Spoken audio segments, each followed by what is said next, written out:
Student कैसे आप सब, एक बार फिर पुनः आपके अपने YouTube channel Manisha Maurya coaching classes में आपका स्वागत करती हूँ, जिसमें आज का हमारा टॉपिक रहने वाला है क्लास 11th केमिस्ट्री, जिसका चैप्टर 2 परमाणु संरचना में, जिसमें हमारा टॉपिक रहने वाला है कक्षा व कक्षक में अंतर स्पष्ट कीजिए। ये different between R orbital and orbitals में, ठीक है। तो देखिए बच्चों, बोर के परमाणु मॉडल के आधार पर आपने सीखा ही है कि कक्षा और कक्षक किसे कहते हैं। तो नाभिक के चारों ओर वृत्ताकार पथ पाया जाता है जहां इलेक्ट्रॉन चक्कर लगाते हैं, जिसे हम कक्षा कहते हैं।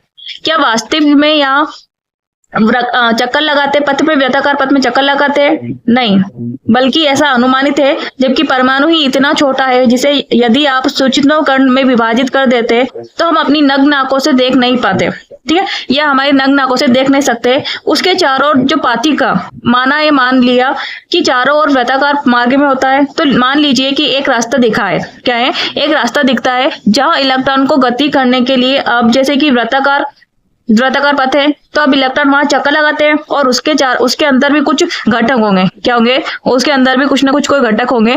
तो जैसे कि आपको बताया कि कक्षक के अंदर उपकक्षा पाया जाता है। क्या पाई जाती? उपकक्षा या उप ऊर्जा का स्तर पाया जाता है। सिंपल है स्टूडेंट, जिसे हम उपकोष कहते हैं। क्या कहते हैं? जिसे हम उपकोष के नाम से जानते हैं, जिसे एसपीडीएफ। क्या है? एसपीडीएफ। अब उनके अंदर इलेक्ट्रॉन जोड़े के रूप में उपस्थित होते हैं। उन्हें बोल दिया गया है कि उन्हें कह सकते हैं कक्षक। उन्हें क्या बोल दिया गया? कक्षक बोल दिया गया।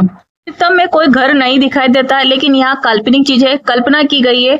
तो मान ले कि आपके ये बिल्कुल भी नहीं भेद भाई। क्या है? आपके ये बिल्कुल भी भेद नहीं होना चाहिए। वास्तव में यह सही है कि परमाणु के चारों ओर एक लाइन बना होगा जिसके अंदर डिब्बे बने होंगे, ठीक है, होंगे। एक काल्पनिक चीज है कि जब इस प्रकार से इलेक्ट्रॉन गति कर रहा है, कि कंपन कर रहा है, तो नाभिक के चारों ओर एक वृत्ताकार पथ पाया जाता है। कैसा पथ पाया जाता है? वृत्ताकार पथ पाया जाता है, जिसे हम कक्षा या कक्ष कहते हैं। जिसे हम कक्षा या कक्ष कहते हैं। वही चीजें दोनों सेम है स्टूडेंट। ऑर्बिट ये अंदर होता है स्टूडेंट। उपकोष और उपकोष में होते हैं। क्या होते हैं? उपकोष में होते हैं कक्षक, जैसे कि नाभिक के चारों ओर वृत्ताकार पथ पाया जाता है, ठीक है। तो ये मान लीजिए कि ये हमारा नाभिक है। क्या है? नाभिक है। मान लीजिए, जैसे कि मैं आपको एक डायग्राम से बताती हूँ, जैसे कि नाभिक के चारों ओर वृत्ताकार पथ में पाया जाता है। ये मान लीजिए कि ये क्या है? हमारा नाभिक है। क्या है? नाभिक है, ठीक है स्टूडेंट। ये क्या है? नाभिक है। और बच्चों, नाभिक के चारों ओर वृत्ताकार पथ पाया जाता है। क्या पाया जाता है? वृत्ताकार पथ पाया जाता है। कैसा? ये वृत्ताकार पथ पाया जाता है, जिसे हम पहला कोष बोल दिया। क्या बोल दिया गया? पहला कोष बोल दिया गया। सभी ऊर्जा क्या इसमें, जिसे हम क्या बोलते हैं? पहला कोष बोल दिया गया। और सभी में ऊर्जा संलयित होती। क्या होती है? ऊर्जा संलयित होती, इसलिए इसे ऊर्जा स्तर भी कहा जाता है। फिर बच्चों, हम दूसरा कोष ले लें, ठीक है। दूसरा कोष ले लिया, नाभिक के चारों ओर वृत्ताकार पथ। इसके बाद हमारा थर्ड कोष आ गया। फिर उसके बाद आ जाता है हमारा फोर्थ कोष, जैसे चौथा कोष बोल सकते हैं, ठीक है स्टूडेंट। कि हम जानते हैं कि जो नाभिक के चारों इलेक्ट्रॉन क्या वृत्ताकार पथ में चक्कर लगाते हैं, जिन्हें हम क्या कहते हैं? कक्ष कहते हैं। क्या कहते हैं? कक्ष कहते हैं। जैसे कि स्टूडेंट आप जानते हैं कि अब इनके अंदर भी क्या होगा? जैसे बोला गया है कि पहले क्या है? एस कोष है। क्या है? पहले एस कोष है, ठीक है। उसके बाद आता है आपका पी कोष, एसपी कोष। कौन सा आता है? ये एसपी कोष, ठीक है। उसके थर्ड नंबर का रहता है आपका एसपीडी कोष।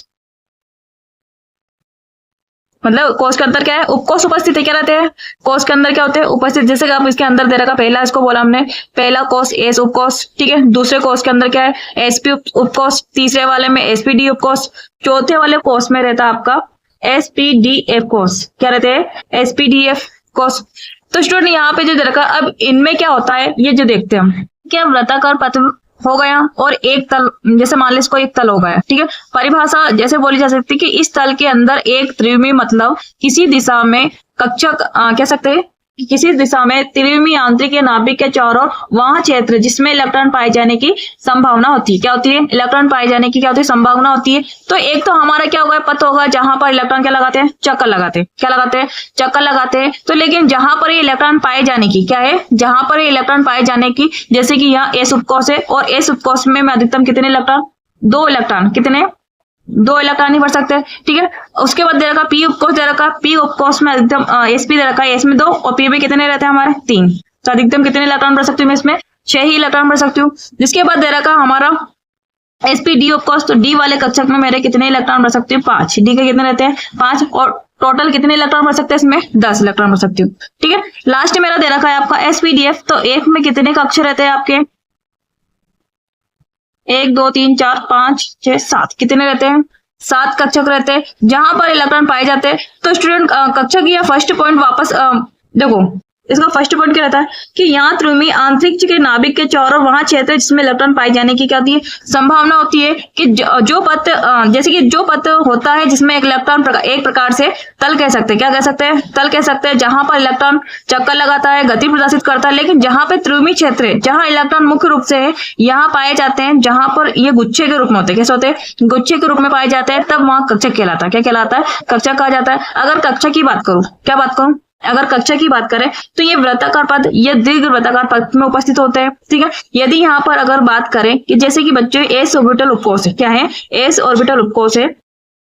तो जो इसकी आकृति होती है, ठीक है, एस ऑर्बिटल उपकोष है, जो कक्षक होता है वहां वृत्ताकार होते हैं। क्या होते हैं? वृत्ताकार होते हैं। और पी जो होते हैं आपके डमरू के आकार के होते हैं। ठीक है, और डी वाले होते हैं डबल डम्बल के आकार के होते हैं। कह सकते हैं डबल डमरू के आकार के होते हैं। फिर कक्षा और कक्षक में देखो, कक्षक क्या होता है? यह नाभिक के चारों वृत्ताकार पथ में जिस पर इलेक्ट्रॉन लगते हैं, ठीक है, इलेक्ट्रॉन चक्कर लगाते हैं। और कक्षक क्या होता है? यहाँ पे त्रिमी व आंतरिक क्षेत्र के चारों वहां क्षेत्र जिसमें इलेक्ट्रॉन पाए जाने की क्या होती है? संभावना होती है। वो क्या कहलाता है? हमारा कक्षक कहलाता है। ठीक है,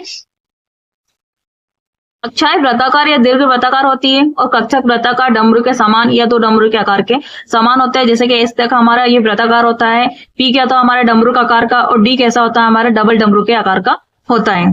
कक्ष एक प्रकार का कक्षा होता है जहां पर इलेक्ट्रॉन तल का मतलब है इलेक्ट्रॉन गति करता है, प्रदर्शित करता है। जैसे कि बताया गया डिजिटल का मतलब है कि यहाँ एक तल है। क्या है?